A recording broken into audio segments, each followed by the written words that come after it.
அன்பு குழந்தையே, உன்னை நான் என் வசம் வழிப்படுத்தியது இந்த ஒரு ஜென்மத்தில் மட்டுமல்ல. ஏழேழு ஜென்மமாய் நான் உன்னுடன் வாழ்க்கையில் பயணிக்கிறேன்.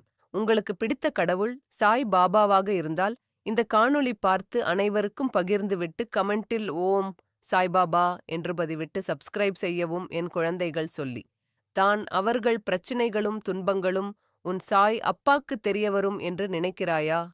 நான் அகண்டமாக இந்த அகவெளி புறவெளி பரவெளி ஆகிய எல்லா இடங்களிலும் வியாபித்து இருக்கையில் எல்லா விஷயங்களையும் நான் அறிவேன். என்னை நம்பும் என் தீவிர பக்தர்களின் மற்றும் அவர்களுக்கு பிடித்தவர்களின் முன் ஜென்ம கர்ம வினைகள் மொத்தமும் என் கைப்பிடிக்குள் எப்போதோ வந்துவிட்டன. உன் இரும்பு போன்ற கர்மாவை பஞ்சு போல ஆக்கிக் கொண்டு வருகின்றேன். உன் வாழ்க்கையில் வரும் துன்பம், துயரம், வேதனை, கோபம் யாவற்றையும் தூர தூக்கி எறி.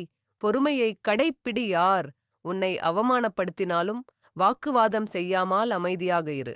மற்றவற்றை நான் பார்த்துக் கொள்கிறேன். துயரங்கள் உன்னையும் உனக்கு பிடித்தவர்களையும் சிறிதாக தொட்டு மட்டுமே பார்க்க முடியும். அதற்குள் நான் அவற்றை விரட்டி விடுவேன். எதுவும் உங்களை பெரிதாக தொடர்ந்து எதுவும் செய்துவிட முடியாது. எல்லாவற்றிலிருந்தும் சர்வ சாதாரணமாக என் பக்தர்களை விடுவித்துக் கொண்டு வருகிறேன். இனி உங்களின் வாழ்க்கையில் விரைவில் வசந்தம் வரப்போகிறது. சொல்லித்தர ஒரு வாத்தியார் என்னை விட இங்கு வேறு யார்? பட்டது போதும். நீயுமே என் பாதம் தேடி ஓடிவா.